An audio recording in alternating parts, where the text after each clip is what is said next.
All right, I'm going to try to do what I've been trying to inspire you to do, which is improvise on a salad. And I'm going to make this salad with grilled asparagus and grilled salmon. And I have a few different things around here we're going to try to put it together with, okay? But first, let's start out with how to grill the salmon and the asparagus and get that done and up here. Then we'll do a building and an assembly of the salad that I have in mind, okay? So I'm going to start by putting a little bit of salt and pepper on the salmon. I got a hot grill here right behind me. Now, salmon is a really fatty fish, and when you have a really hot grill, typically you don't have to oil it. I'm going to put a little bit of oil on it anyway because I don't want it sticking on us in this video, okay? And I also didn't make the grill really, really hot, which is what I normally do when I'm doing this, okay? All right, so let's get the salmon on the grill. And while the salmon is in the process of cooking, we're going to cook the asparagus. And I'm going to show you a neat trick for taking your blanched, peeled, trimmed asparagus and how to mark it on the grill without killing it and losing all the green color and or overcooking it. Okay? So we're going to put a little bit of olive oil on the asparagus. We're going to put some salt and pepper on it, which already is going to make it taste good. Now, I'm going to put all the asparagus on the grill in one spot here, like that. Make sure it's all flat. Okay, so we're not going to be bothering to turn each individual one. I'm just going to roll them with my hand after they're kind of charred on the one side to get them all to the other side. This way I don't have to keep the asparagus on the grill for a lengthy period of time playing around with them with a pair of tongs, okay? So let's move the salmon. See, I got some grill marks on there. Let's switch it around a little bit so we can get the lattice crisscross effect on the salmon at the same time. All right, so now this asparagus has got a little mark on it. I'm just going to push it with my hand. That side of the asparagus was still cold, see? Now I got the grill marks facing up that were down.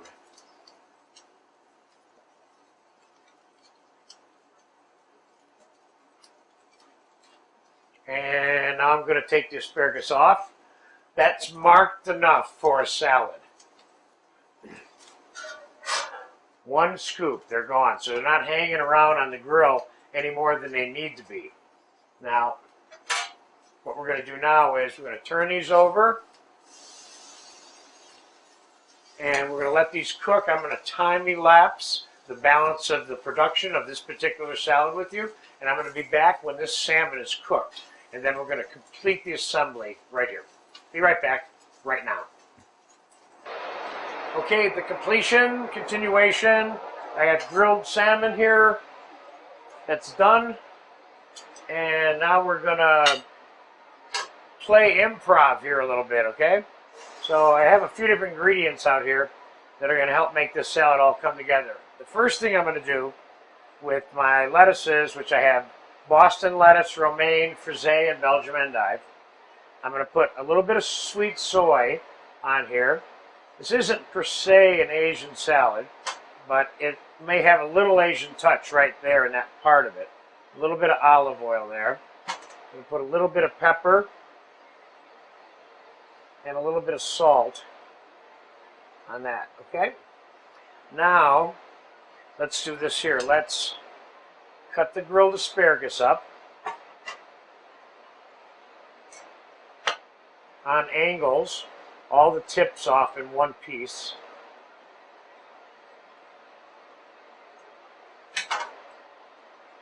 Oh, one more thing I wanted to do to this salad before we start building the food on top of it was I wanted to squeeze some fresh orange on it. So this is a little bit of quasi-orange dressing with the soy.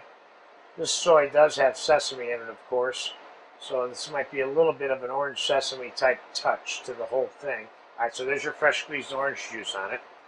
Now, I'm going to put the asparagus. What do we want to do? I told you I'm improvising this salad. So, and I'm not kidding you, that's exactly what I'm doing. I think we can leave the asparagus exactly the way it is. It's got seasoning on it now. Let's put a little pile of the asparagus in the middle, making sure we get one of those tips at least up on the top, okay? And let's flake the salmon. The salmon, see how the salmon is cooked? It's cooked perfect. We're just going to flake it onto the salad in little pieces like this. Again, the asparagus and the salmon should be, don't have to be, but they should be a little bit warm.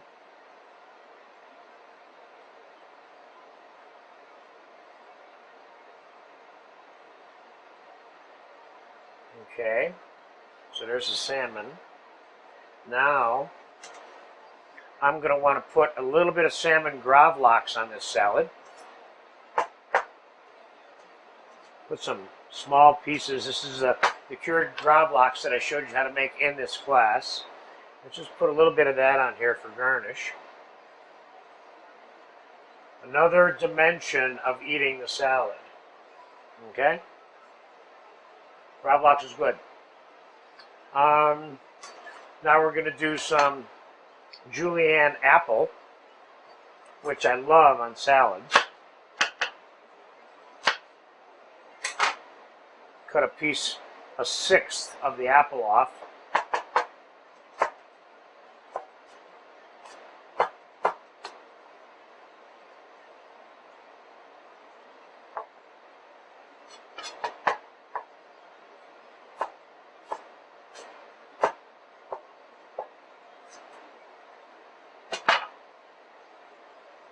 Real question is, where do I want to put it on the salad? I would say, let's cut the julienne in half so the pieces aren't so big. I don't want them dwarfing the asparagus. This way I can put a little bit of the apple right on the top of the salad without hiding all of the asparagus. Okay?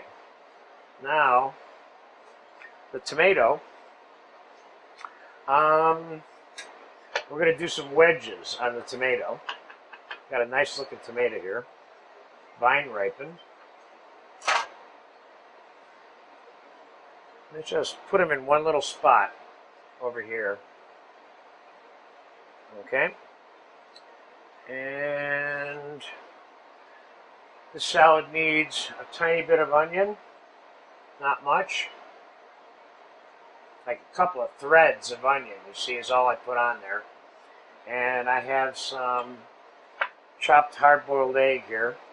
Let's save that for last.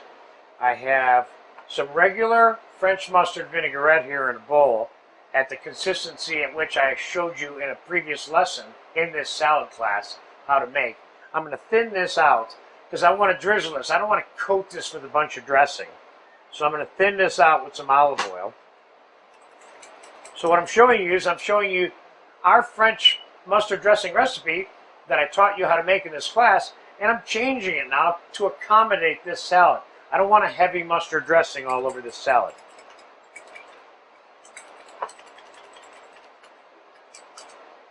It's still too heavy for me. You know what I'm going to do? I'm going to put a little bit of cold water in it, because I think if I keep adding oil, it'll just stay thick.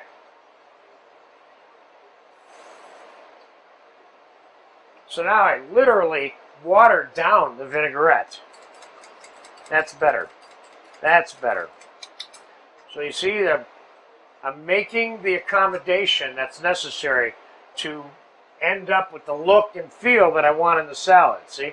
So now we're going to put a little bit of this on some of the salmon.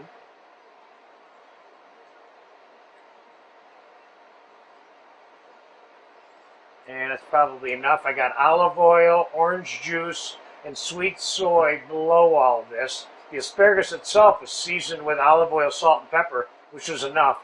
It's got a little apple there. Let's put a little bit of this dressing here. And what else can we do to this salad to make it fun? How about a few little threads of julienne mango by themselves?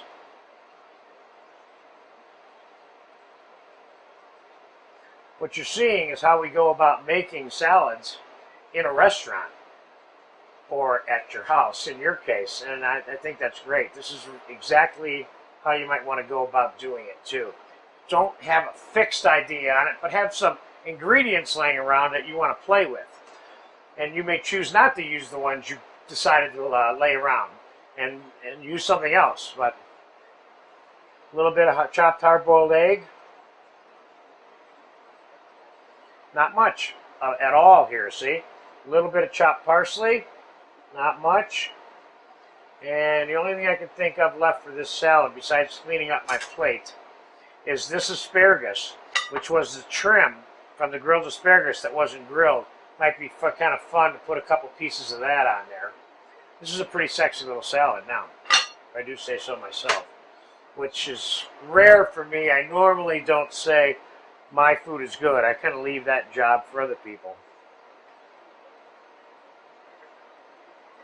So, is that enough? I think that's enough. I like this salad.